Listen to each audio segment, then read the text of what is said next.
What's up, guys? We are back again with your favorite coach's favorite coach, the one, the only Squat Dad, the Father Squatter. So again, I get all these questions in my DMs from people that demand a bit of a larger response than just what I can type out. These thumbs can only do so much. So what I like to do is I take these bigger questions and I turn them into YouTube videos so that we can all learn a little bit. And the question I got was, how do I progress, or how should we progress cardiorespiratory training over the course of a fat loss diet, with the goal being, or with the outcome being, a bodybuilding show? So I kind of removed the bodybuilding show from that, and I said, listen, let's just talk about implementing cardio for fat loss as a whole, and then if there's demand for how would I progress cardio over a bodybuilding prep, we can do a separate video for that. So I called this the implementation of cardiorespiratory training for fat loss, a practical analysis for coaches and athletes. What a wordy way to say, how do we do cardio? The first thing we have to answer is, what do we actually mean when we say cardio? You walk up to someone and you say, hey, or that maybe they walk up to you. I don't know why you would walk up to them and say, hey, are you losing fat? They come to you and they say, hey, I'm interested in fat loss. And you say, cool, what are you going to do? And they say, I'm going to clean up my diet. We can get into that's a whole separate video. And I'm going to start doing cardio. Say, okay, well, what do you mean when you say I'm going to start doing cardio? Are you going to do high intensity cardio, low intensity cardio? Are you going to increase your step count? Are you going to be doing minutes of cardio, calories burned? They're like, I don't know. I'm just going to start doing cardio. So let's start by actually defining what cardiorespiratory training is. So I just went straight to the ACSM. I know they've got a decent definition here, and they define cardiorespiratory training, or more specifically cardiorespiratory fitness, which you'll see abbreviated throughout this presentation as CRF, as the ability of the heart, the lungs, and the blood vessels to deliver an adequate supply of oxygen to exercising muscles. Blood must flow from the heart through the blood vessels, the vasculature, to the lungs, picks up oxygen, and then that gets delivered to the exercising muscles. The waste product from the exercising muscles, carbon dioxide, then travels back to the heart, where it travels to the lungs, and I exhale it. So a very, very brief and very quick run through of how the cardiovascular and how the cardiorespiratory system work. Now, there are certain aspects of, or certain applications of cardiorespiratory training that are a bit more important, and the programming of that cardiorespiratory training is a bit more important than in the scope of just fat loss. So when we look at sports performance, the type of cardiorespiratory training that you choose, and specifically the intensity that you choose, will have a very specific carryover to the sport that you are performing. A football player, an American football player, needs to be doing far different cardiorespiratory training than, let's say, a marathon runner or a cross-country skier. And you can see that in the chart on the left. The way we measure cardiorespiratory fitness, or a rough measure of cardiorespiratory fitness, is VO2 max. And VO2 max is a way to quantify the maximum amount of oxygen that your body can utilize, uptake and utilize at maximal exercise. So who actually has the highest VO2 max, the highest oxygen demand within their sport? Well, it looks like individuals like cross-country skiers and cyclists have the highest oxygen demand. Now we move down to sports like cricket, sports like field hockey, American football, maybe golf, maybe tennis. There's a far lower aerobic demand, and you can be an elite competitor with a lower VO2 max. So my question back to you is, what does the VO2 max of an elite bodybuilder need to be? Do they need to be up there with the cross-country skiers? Do they need to be up there with the runners in terms of their aerobic performance, their aerobic capacity? No, of course they don't. Because what do bodybuilders actually use cardiorespiratory training for? They use it to expend extra energy. It's essentially just spinning your wheels to expend extra fuel. So there's no specific benefit to having a higher aerobic capacity or a higher VO2 max as a bodybuilder. I've heard the argument before, if you have a higher VO2 max as a bodybuilder, you'll be better at cardio, but being better at cardio is being better at something that isn't the sport. In a fat loss diet, for a bodybuilding prep, look at what is the outcome that we're actually measuring. losing fat or performing well on the stage. There's no VO2 max or aerobic power component to losing fat or being good up on stage. It just might make the road there a little bit easier if you have a higher VO2 max, but still, no specific benefit there. So again, we touch back on what is the goal of cardio for a bodybuilder. It is, or a fat loss dieter, it is to expend additional energy. We are just trying to jack up that energy out component of the calories in, calories out equation. Now, for general health, there's definitely a benefit to a certain VO2, to having a certain level of aerobic capacity or VO2 max. I am going to butcher the number, but I believe it was in the high teens, low 20s, where that was the baseline of VO2 max before you start to see an impeding or an encroaching on your ability to perform activities of daily life, checking the mail, walking your dog, getting up out of a chair, things like that. But the number is extremely, extremely low. Your average woman who is of general fitness will have somewhere in the 30s, lower 30s. Average male will be lower 40s, maybe probably higher 30s. That's your college aged male, female will probably be somewhere in those ranges for VO2 max. So they're nowhere near that lower end where they've got so little aerobic capacity. Kind of a tangent there. But for general health, the ACSM is going to recommend 150 minutes of moderate physical activity a week. You can cut that in half down to 75 minutes if you take it up to vigorous. So what do they mean when they say moderate intensity? That's going for a brisk walk. So it's a 30-minute brisk walk 5 times a week, and you've checked the box of enough cardiorespiratory training and have a requisite level of cardiorespiratory fitness to decrease all-cause mortality. But again, we get back to our fat loss dieter or our bodybuilder. Again, we're not using cardiorespiratory training to improve general health. What are we doing it for? To burn more calories. So we're just going to focus on that. We're just going to focus on how do I implement cardio training into my program to speed up fat loss or to maintain my current rate of fat loss as metabolic adaptations start to occur. You guys watch Generation Iron? Have you seen this picture right here? There's a scene in Generation Iron. I think it's obviously it's Generation Iron 2. There's a scene where Phil Heath is out in the mountains and he's running out in the mountains and he literally looks like he's dying. And they're trying to like build this scene of like hardcore bodybuilding cardio. Look at him out in the mountains in Colorado running. I will bet you my bottom dollar that that is not the cardio that Phil Heath does. And we'll talk about exactly why when it comes to intensity of cardio a little bit later on. But I think that this picture is hilarious because you can just see the suffering in his face here. But let's look at bodybuilders, fat loss dieters. What do we actually mean when we say we are doing cardio or I'm increasing my cardio? What am I increasing? What am I actually doing here? Well, there's a couple ways that we can measure it here, and people will mean different things when they say this. The biggest thing that people say is bullet point number 1 and bullet point number 3. They just mean that they're moving their body around more or they're increasing their physical activity. So when I say I want to increase my physical activity, we're looking at that NEAT, that non-exercise activity thermogenesis.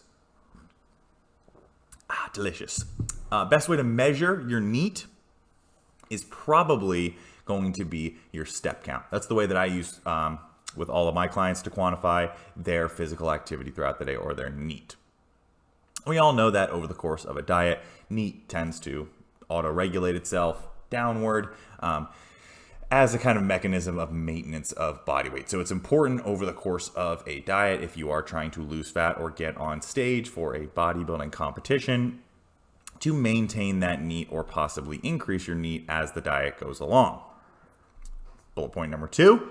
We're trying to increase our TDEE. Again, we're trying to increase that energy out or the daily caloric expenditure of that calories in, calories out equation. Calories in is going down. Hopefully over the course of the diet, calories out is going up, and we are speeding up or maintaining fat loss rates over the course of the entire diet. A couple ways to actually increase your TDEE here. Some prefer the structured cardio. So some would rather just hold their step count constant, say, hey, listen, 8,000 is the most steps that I can do in a day. Just throw some cardio in on top of that. That's fine. In that example, we're going to use what I like to call structured cardio, which is either minutes or calories burned. Some folks like to have, I'm going to do 20 minutes of cardio 3 times a week.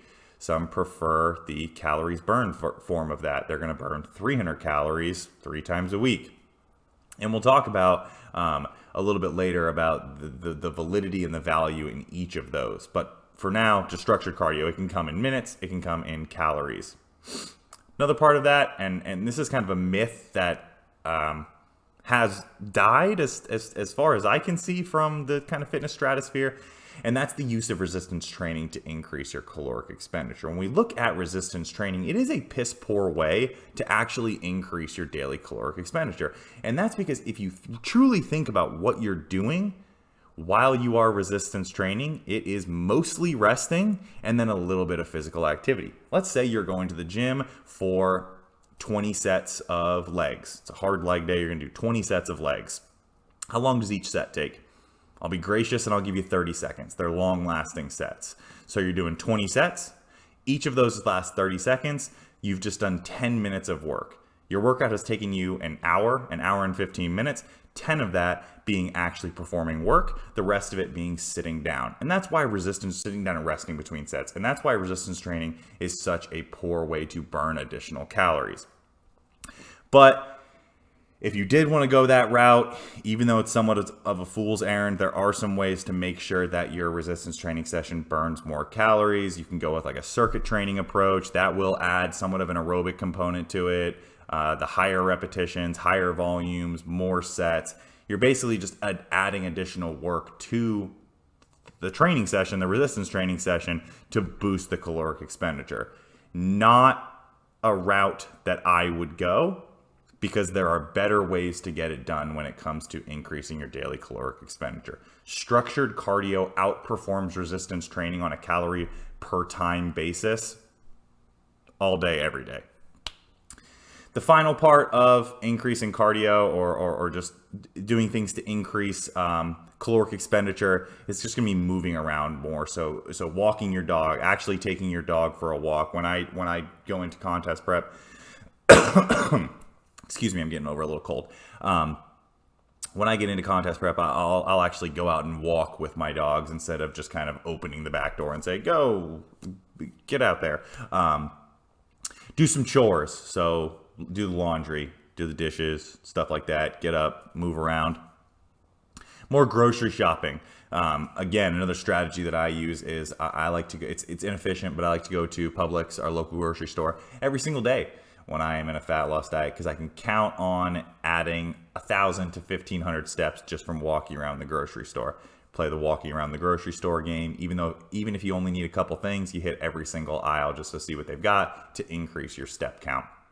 And then, of course, there's things like spending more time with your significant other, making sweet, sweet love. People talk about how fat loss diets are relationship ruiners. Well, guess what? Last time I checked, if you're doing the chores and you're making sweet whoopee more often, that's going to be a relationship saver, not a relationship ruiner. All right, so let's get into some actual talk of programming our fat loss focused cardio.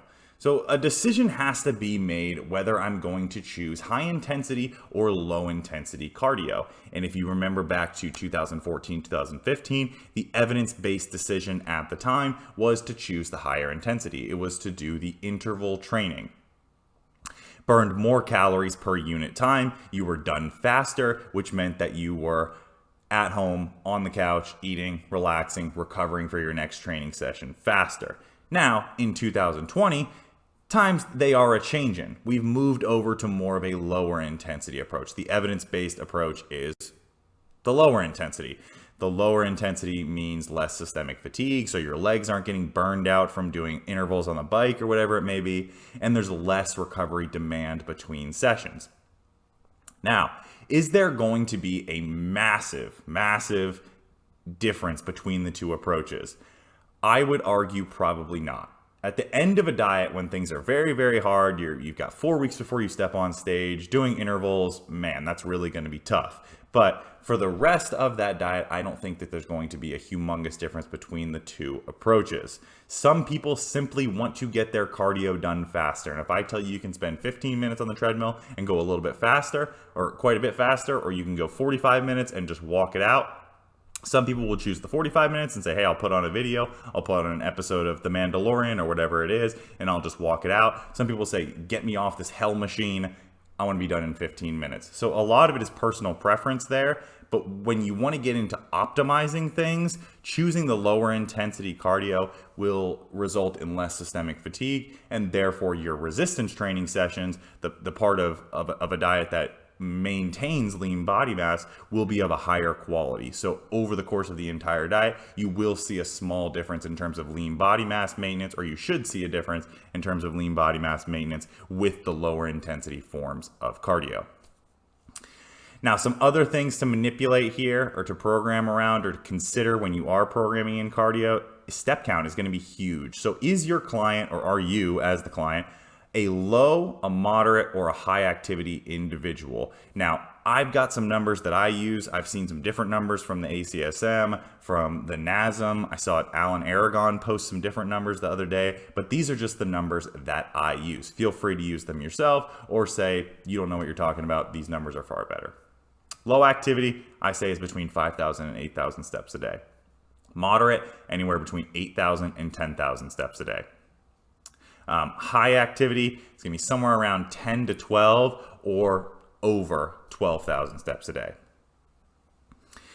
Now, quantifying increases in step count for an individual and turning that into how much does it increase their total daily energy expenditure is something that can be hard for people to actually wrap their heads around. So I've thrown out some numbers here, and these are numbers, again, that I use. Feel free to use them yourself or toss them in the trash if you think they're garbage.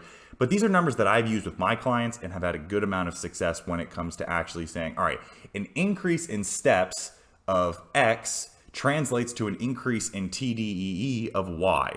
So here are the numbers that I actually use. So what I say is roughly 1 mile is around, or 1 mile is roughly 2,000 steps. If you're really short, you're going to cover it in 2,400, 2,500. If you're really tall, you might cover it in 1,700, 1,800. I met in the middle and I said 1 mile for most people will be on average somewhere around 2,000 steps.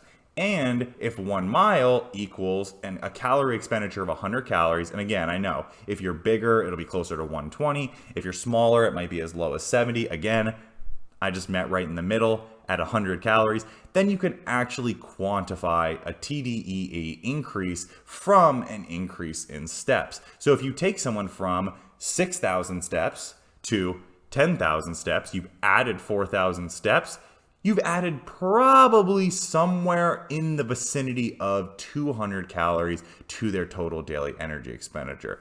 Again, round those numbers up and down as you will. Smaller person, maybe it's a little bit lower on the calorie end. Larger person, maybe it's a little bit higher on the calorie end. But again, these are just rough numbers that you're going to use at the start, and then you're going to track weigh-ins and see if those numbers were actually accurate for the individual and make manipulations from there. So that's kind of how I do things with step count. Now, programming in cardio, minutes versus calories. This is a debate that I've gotten in with quite a few people, and it's, if you ask me, it's a very stupid debate to get into in the first place. If I give you 20 minutes of cardio, I give you no other qualifiers other than that. I say you're doing 20 minutes of cardio 3 days a week. On Monday, you're feeling great. So you go in, you do your cardio, and you do a fast jog on the treadmill.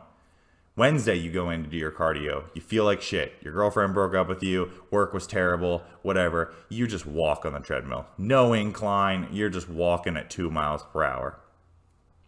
The next day you go in, you're 20 minutes, you're really you want to get after it that day, so you do 20 minutes of sprinting on the Stairmaster. My question back to you is, how do I quantify the caloric expenditure or the increase in TDEE from each of those calorie sessions? Monday's caloric expenditure was probably moderate, Wednesday's was probably non-existent, and Friday's was probably through the roof. because you didn't control for intensity.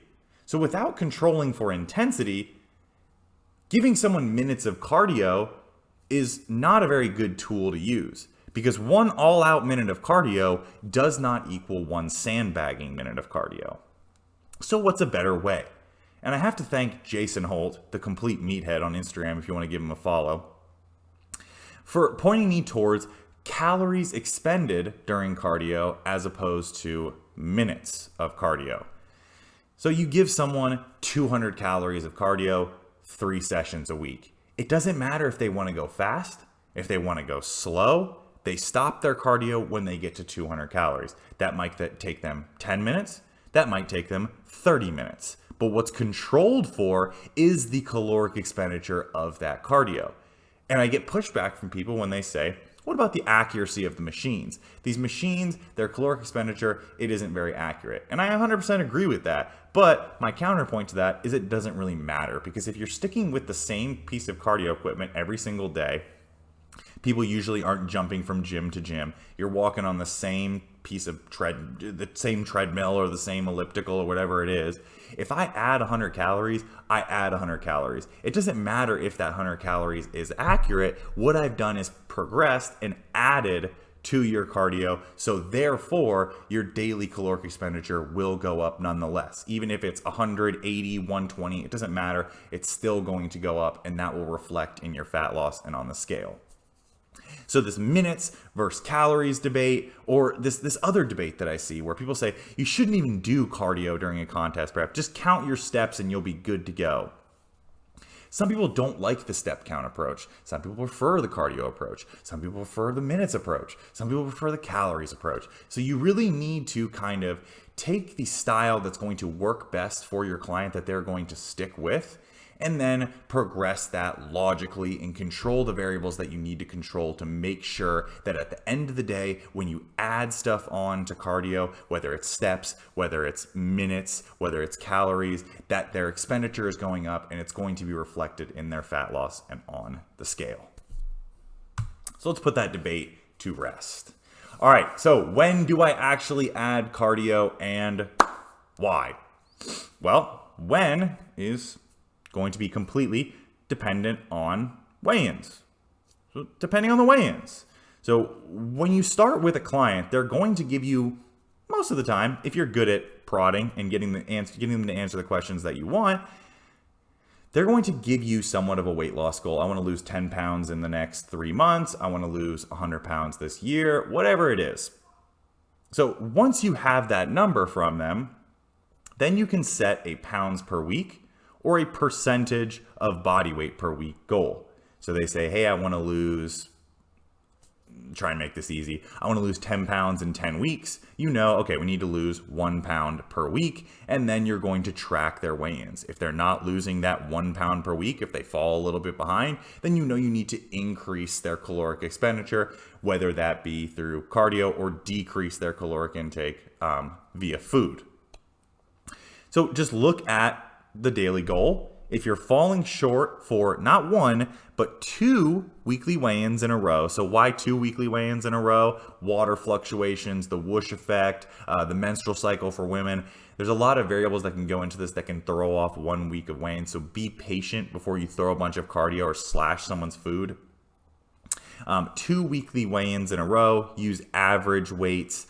If you're starting to stagnate, you know you need to increase the cardio or decrease the food. So that might be a reason why you would add some additional cardio. Now, the reducing food versus adding cardio is another debate. Some people say, just throw a bunch of cardio at me. I want to keep my food the same. I want to make sure that I'm eating plenty of food.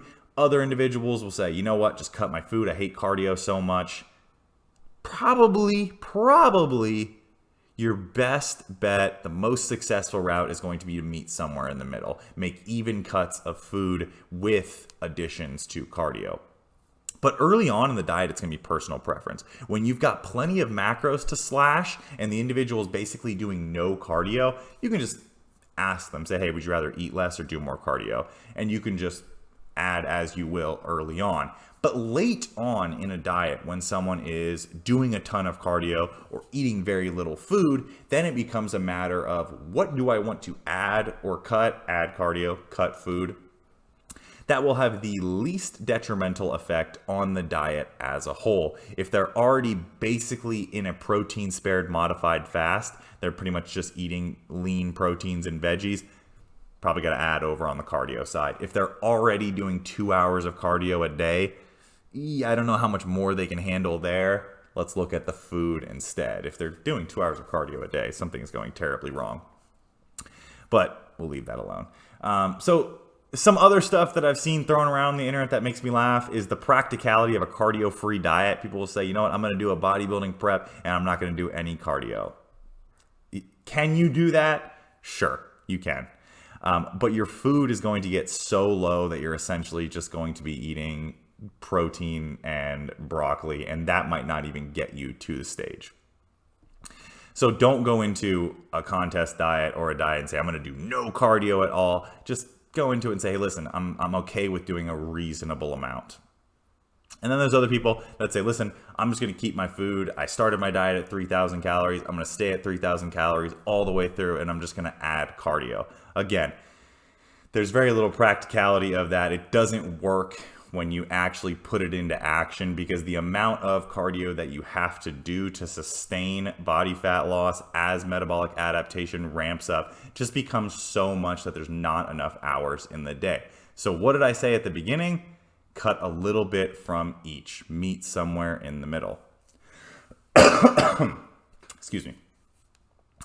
Now, one metric or another metric that you do want to track in terms of, am I doing too much cardio? So why might you not add additional cardio?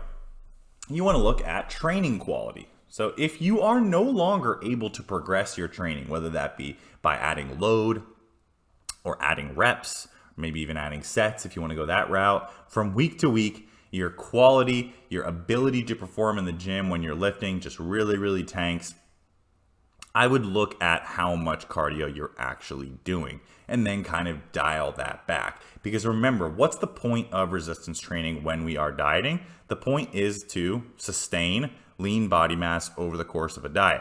When you're going to a bodybuilding stage, it's not a dieting contest. It's not who can eat the absolute least. It's who's going to show up on the day of the competition with the most muscle. Even for just a general fat loss dieter, the goal is never to lose lean body mass.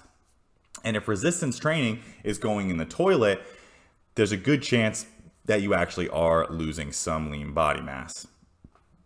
So when you are tracking your training quality, you want to use multiple sessions. Do not, and I see this all the time, people have one bad training session and they say, oh, dieting way too hard. I'm doing way too much cardio. I'm going to skip cardio all of next week, and I'm going to take this massive week-long refeed or this big diet break because I had this one bad training session.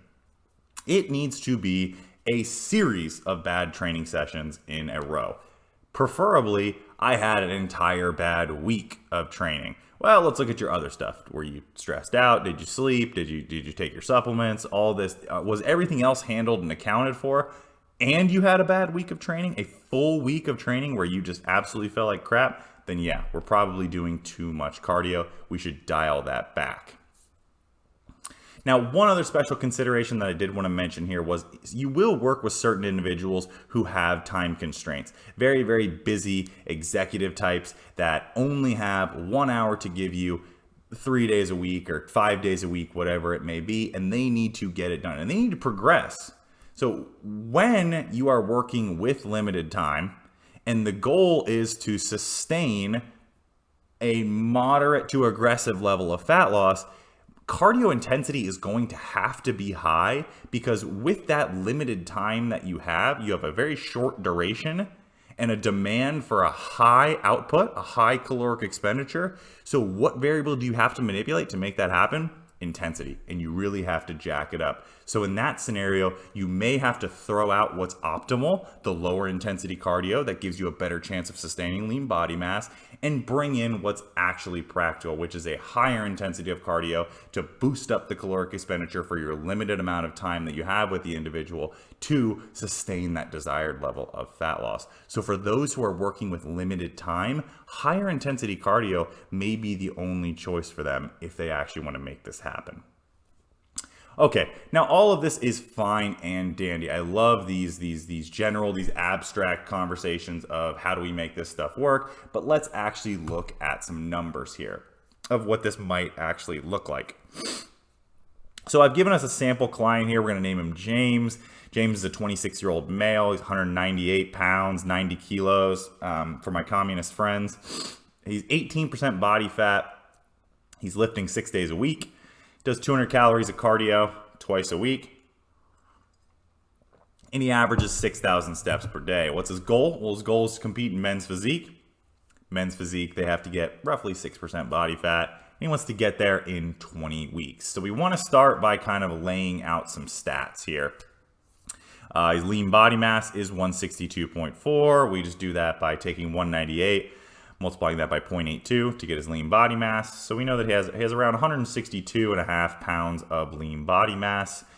And then we kind of reverse engineer that to say, all right, what would that be at 6% body fat, assuming that he does lose a little bit of lean body mass? I said he's going to be somewhere around 172, maybe a little bit lighter on stage. So like 169 to 172 on stage, assuming a little bit of lean body mass loss, because you can't avoid that during a contest prep. So that gives him roughly 26 pounds to lose. If we stretch that out over 20 weeks, that means that he needs to lose 1.3 pounds per week. If we use the 3,500 calories per pound rule, we get a weekly deficit of 4,550, which means that his daily deficit needs to be 650. So he needs to be in a roughly 650 kilocalorie deficit daily to keep him on pace to get on stage at the correct body fat in the correct time frame. So what I wanted to show you down below is the power and the effect of actually increasing someone's physical activity, their NEAT, just through steps alone. So his TDEE with his current steps, we take his body weight in kilos, multiply it by 24. This is just the simple equation that I use, times 1.2, because he's in the low activity category with his 6,000 steps per day. And then we add in the weekly cardio as well. So 2694 kcals, you slash 650 from that, and he's going to be eating somewhere around 2,040 calories, 2,040, 2,050 calories. Now, if we increase his NEAT, his steps up to 10,000, we put him in the moderate activity category, that brings his total daily energy expenditure up to roughly 3081. We slash 650 from that to get his calories where they need to be, again, to put him on that weekly weight loss goal. You have him somewhere around like 2430-ish, 2431 on average. Bring him up to the high activity category, bump his steps up over 12,000, and now what we've got is a total daily energy expenditure of roughly 3513, allowing him to eat somewhere around 2850, 2900 calories a day. So just by manipulating his step count, you can see the effect that it has on the amount that you can actually allow him to eat. So that is just going to be your starting point. So in the starting point, what you want to do is look at what's his total daily energy expenditure, set the physical activity, so set the steps, because maybe he can't handle the 12,000 steps a day. He comes back to you, he says, I can only do 10,000, I can make 10,000 work. And you say, all right, cool. Then we're going to work with the moderate activity. We know we can't increase steps anymore, so now we know we need to either add weekly cardio or cut food. And again, what did I tell you is the best way to do it? A little bit of both. Track your weekly weigh-ins, track training quality, and again, cut calories from intake, add calories to cardio as needed to keep him on track. Now again, if this video is well received, if you guys like this and you want to see me actually take James through his entire contest prep, I'll just throw out some random number or some data that I would expect from an individual like this, and we can walk through the entire prep. Comment, let me know, say, hey, I want to see you prep James all the way through, and I would love to do it. We'll get deep into the nitty gritty of the math. We'll account for metabolic adaptation throughout the prep, all that fun stuff. But this was just a video I wanted to throw together for you guys just to talk about how to actually implement and program cardiorespiratory training for those who either want to be competitive, want to compete in bodybuilding, figure, bikini, whatever it is, or you just want to cut some fat. Maybe you had a few too many Christmas cookies and now you're trying to dial in that diet. So I hope this helped out. As always, if you support what we do at Gifted Performance, make sure you go sign up on the website. You get 2 weeks free. That'll give you access to 15 quality training programs, program out all your macros for you. It gives you meal planning tools so you can build out your entire meal plan based on the macros that are custom to your actual goal. 2 weeks free, $30 a month, $1 a day after that. If you want a more personalized approach, click our coaches tab. Get to meet some of our coaches. We are adding new coaches all the time. Everyone extremely qualified, extremely successful in what they do. I'm talking bodybuilding coaches, posing coaches. If you do want to get on stage, we got powerlifting, we've got CrossFit, we've got physical therapists on staff. We got everything that you could possibly need in terms of one-on-one coaching. If you want to rock some GP apparel, some GP swag, hit the storefront. What you'll see on there is plenty of shirts, sweaters. There's even some templates, some training templates on there. If you didn't want to go the website approach or the one-on-one approach, you just wanted a template that allows you to customize your training for month after month after month. Thank you for watching. Make sure you subscribe, hit the like, notification bell. I don't even know. The things that I say are just what I hear other people saying on YouTube. I'm no YouTuber, but you know the deal. Stay gifted.